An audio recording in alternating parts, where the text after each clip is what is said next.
সূর্য পশ্চিম দিকে হেলতে শুরু করার সময়ে সবার মধ্যে ইফতারের প্রস্তুতির তাড়া। পরিবারের সঙ্গে ইফতার করতে ছুটছেন ঘরের দিকে। কিন্তু এই শহরেই ফুটপাত কিংবা ফ্লাইওভারের নিচে বাস করা কিছু মানুষের কাছে বাড়ি ফেরা শব্দটা বড্ড অচেনা। পরিবারের সঙ্গে বসে ইফতারের আকাঙ্ক্ষা ছিন্নমূল মানুষের কাছে যেন আকাশকুসুম কল্পনা।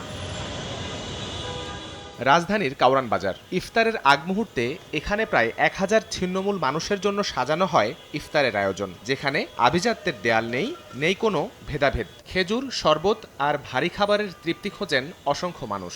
শরবত দিচ্ছে, রুয়াবজা, পোলাও, রোস্ট আর খেজুর, অনেক ভালো। এরকম সবসময় ভালো মন্দই খাওয়ায় তারা। টাকা পয়সা লাগে না ভাই, শুধুমাত্র একটা ভালো কাজ করলেই হয়। ভালো কাজ না করলেও সমস্যা নাই, আইসা খাওয়া যায়। আমরা এখানে আসছি যে এখানে ভালো মন্দ বেশি অংশে খাওয়ায়, সব সময় খাওয়ায়।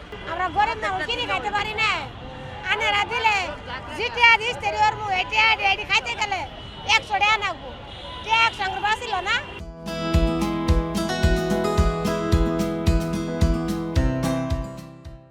যখন আকাশছোঁয়া অট্টালিকার নিচ দিয়ে ক্ষুধার্ত বাতাস বয়ে যায়, তখন একদল স্বপ্নবাজ মানুষ নেমে আসেন রাস্তায়। কোনো দান নয়, বরং দায়িত্ববোধ থেকে তারা সাজিয়ে বসেন পরম মমতার ছোঁয়া। যখন একটা ক্ষুধার্ত মানুষকে পেট ভরে খাওয়াবেন এবং উনি যখন আপনার মাথায় হাত দিয়ে দোয়া করবে, আল্লাহ তোমাকে বাঁচিয়ে রাখুক, তুমি আরও অনেক কিছু মানে করো মানুষের জন্য, আসলে এইটা মানে কোনো কিছু দিয়ে বোঝানো সম্ভব না। সারাদিন রোজা রেখে যখন পথচারী শ্রমজীবী মানুষ যারা আছে এবং যারা আসলে অনাথ আছে, তারা এখানে আমাদের খাবারে যুক্ত হয় এবং কি তারা সারাদিন রোজা রেখে ইফতার করে আমাদের সাথে।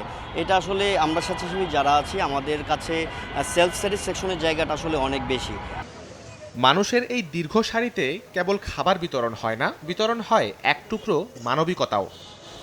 রমজান এলেই এমন সৌহার্দ্য আর সম্প্রীতির বন্ধনে ছেয়ে যায় পুরো শহর। ছিন্নমূল এসব মানুষের আবদার শুধু রমজান মাসই নয়, তাদেরকে ঘিরে মানবতার ফোয়ারা ওড়ানো এসব আয়োজন যাতে বলবৎ থাকে সারা বছর। রাজধানীর কাউরান বাজার থেকে শাহরিয়ার শৌমিক, সময় সংবাদ, ঢাকা।